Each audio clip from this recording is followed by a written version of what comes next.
Hello friends. मार्च 2003 में एक अजीब खबर सामने आई। एफबीआई ने 44 साल के एंड्रू कार्लसन नाम के व्यक्ति को गिरफ्तार किया।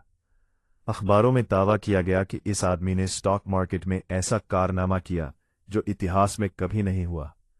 उसने सिर्फ $800 लगाए और मात्र 2 हफ्तों में उन्हें $350 मिलियन में बदल दिया। एफबीआई को शक हुआ कि यह कोई बड़ा स्कैम है या इनसाइडर ट्रेडिंग का मामला है। जब एंड्रू से पूछताछ की गई तो उसका जवाब और भी चौंकाने वाला था।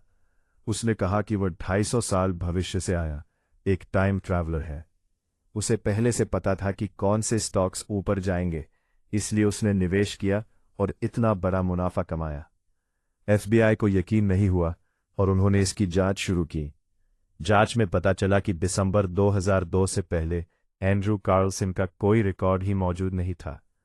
लेकिन कहानी यही खत्म नहीं होती। 3 अप्रैल को उसकी कोर्ट में पेशी होनी थी, लेकिन वह अचानक गायब हो गया और फिर कभी नहीं मिला। तो क्या वह सच में टाइम ट्रैवलर था या यह सिर्फ एक कहानी थी? आइए आज हम टाइम ट्रैवल को वैज्ञानिक नजरिए से समझते हैं। टाइम ट्रैवल का कॉन्सेप्ट नया नहीं है।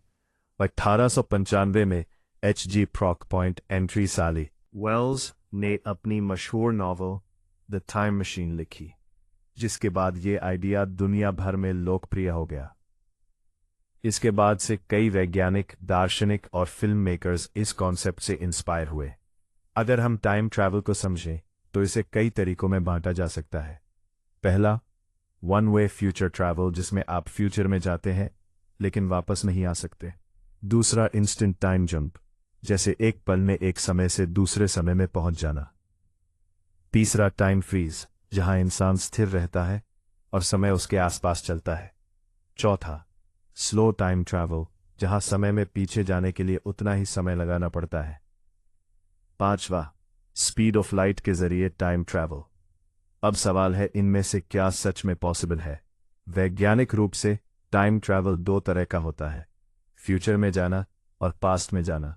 फ्यूचर में जाना वैज्ञानिक रूप से पॉसिबल है और यह कॉन्सेप्ट आता है एल्बर्ट आइंस्टाइन की थियरी ऑफ स्पेशल रिलेटिविटी से। इसके अनुसार टाइम कांस्टेंट नहीं है, बल्कि स्पीड और ग्रेविटी के अनुसार बदलता है। इसे टाइम डायलेशन कहा जाता है। अगर कोई ऑब्जेक्ट बहुत तेज स्पीड से ट्रैवल करता है तो उसके लिए समय धीमा हो जाता है। इसका प्रूफ 1971 के हाफेले कीटिंग एक्सपेरिमेंट में मिला था, जहां एटॉमिक क्लॉक्स को एरोप्लेन में घुमाकर देखा गया कि उनका टाइम ग्राउंड क्लॉक से थोड़ा पीछे रह गया।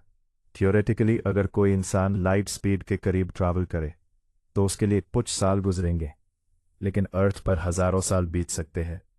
दूसरा तरीका है ग्रेविटेशनल टाइम डायलेशन। जितनी ज्यादा ग्रेविटी होगी, समय उतना ही धीमा होगा।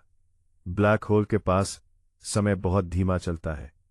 फिल्म इंटरस्टेलर में यही कॉन्सेप्ट दिखाया गया था, जहां 1 घंटा 7 साल के बराबर था। सारा कॉन्सेप्ट है क्रायोस्लीप।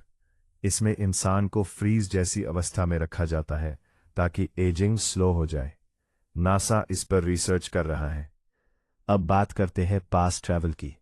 वर्तमान में पास्ट में जाना संभव नहीं है, लेकिन हम पास्ट को देख सकते हैं क्योंकि लाइट को ट्रैवल करने में समय लगता है।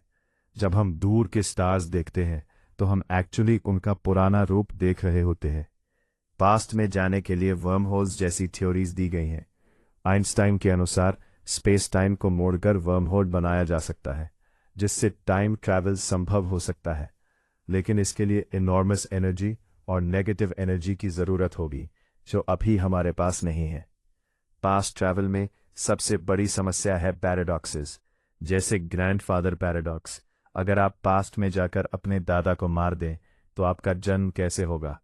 इसी तरह प्रीडेस्टिनेशन पैराडॉक्स कहता है कि जो भी आप बदलने की कोशिश करेंगे वही एक्चुअली आपके प्रेजेंट को क्रिएट करेगा।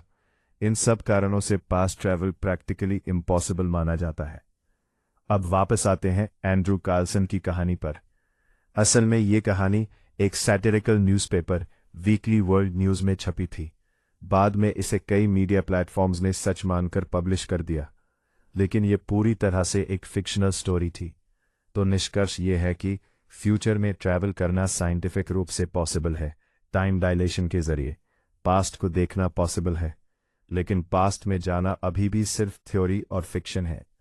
टाइम ट्रैवल आज भी साइंस और इमेजिनेशन का सबसे फैसिनेटिंग टॉपिक है। क्या भविष्य में इंसान टाइम मशीन बना पाएगा? अपनी राय ज़रूर बताइए। धन्यवाद।